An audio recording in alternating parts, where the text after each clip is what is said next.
في زمن الفرصة الكبيرة والزحمة الكتيرة، لو مش بتبني اسمك فصدقني في حد تاني بيسرق فرصة. البراند الشخصي مش حاجة للمشهورين ولا المؤثرين، دي ضرورة لكل حد عايز يثبت وجوده ويتميز في شغله وحياته. ده بيساعدك تخلق لنفسك سمعة طيبة، تفتح أبواب فرص وتخلي الناس تثق فيك حتى من غير ما يعرفوك شخصيا.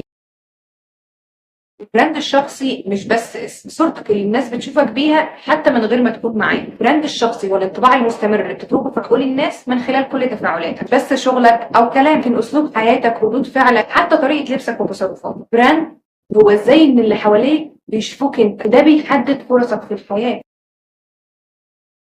الأهمية أول حاجة إنه بيبني ثقة على المدى الطويل. الناس بتفضل تتعامل مع اللي عرفوهم كويس واللي برانداتهم بتكون قوية وواضحة، مش مجرد اسم أو وظيفة، لكن شخصية متماسكة، قيم واضحة، سلوك مستمر. تاني حاجة هيخلق لك فرص مهنية وشخصية كتير جدا. فرص الشغل، التعاون، المشاريع بيجي معظمها بسبب العلاقات والبراند الشخصي هو مفتاح دخولك العالم ده. تالت حاجة إنه بيخليك متميز وسط الزحمة دي كلها. عصر التشابه، البراند الشخصي هو اللي بيخليك مختلف وفريد، وده اللي بيخلي الناس تفتكرك بسهوله. اقتناع؟ عايز بقى دلوقتي تبني براند شخص قوي؟ هقول لك ازاي. اول حاجه واهم خطوه انك تكتشف نفسك بقى. اعرف قيمك ومبادئك الاساسيه، هي الاساس اللي لازم نبني عليه كل حاجه. حدد نقاط قوتك وضعفك، شوف ايه اللي بيميزك وركز عليه وحاول تحسن ضعفك. اعرف شبكك، لما بتشتغل على حاجه بتحبها براند بيبقى طبيعي واصلا. اسال الناس اللي حواليك، احيانا الناس بتشوف جوانب فيك انت مش واخد بالك منها، وزي ما قال ارسطو knowing yourself is the beginning of your wisdom. تاني حاجة،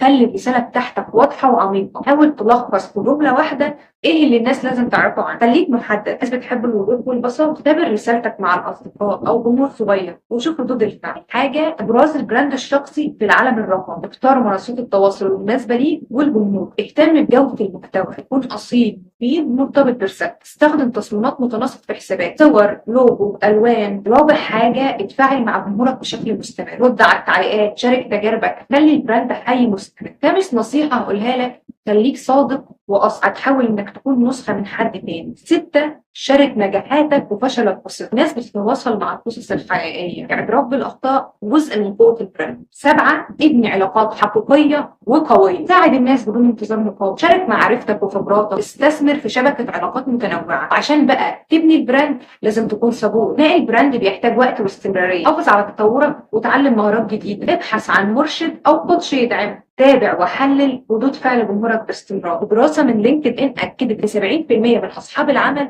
بيتاكدوا من البراند الشخصي قبل التوظيف. في هارفارد بزنس ريفيو بيقول ان الاشخاص اصحاب البراند القوي بياخدوا ترقيات وفرص اكتر بنسبة 20%. لو وصلت للحتة دي من الفيديو فانا مجهزه لك هدية. هقول لك على شوية كتب فيهم الخلاصة. اول كتاب كراشنج ايه، الثاني ستارت ويز وورك، مش يور وورك بيلدينج ا ستوري براند. ومش بس كده، هقول لك خطوات عمليه تبدا بيها من النهارده. اول حاجه، هتكتب 3 قيم اساسيه بتمثلك، وهنحط جمله بسيطه كده تلخص شخصيتك او رسالتك. افتح حساب في منصه رقميه وابدا شارك محتوى يعكس شخصيتك انت. تواصل مع 3 اشخاص ممكن يساعدوك تبني شبكه. بناء البراند الشخصي هو استثمار لنفسك ولمستقبلك، مش بس اسم ولا صوره. ازاي الناس هتفتكرك وتدور عليك حتى لو انت مش موجود. ابدأ النهارده، خليك حقيقي وامتلك صوتك الخاص. خطوة جديدة، درس جديد، واحنا دايما مع بعض في رحلة المعرفة.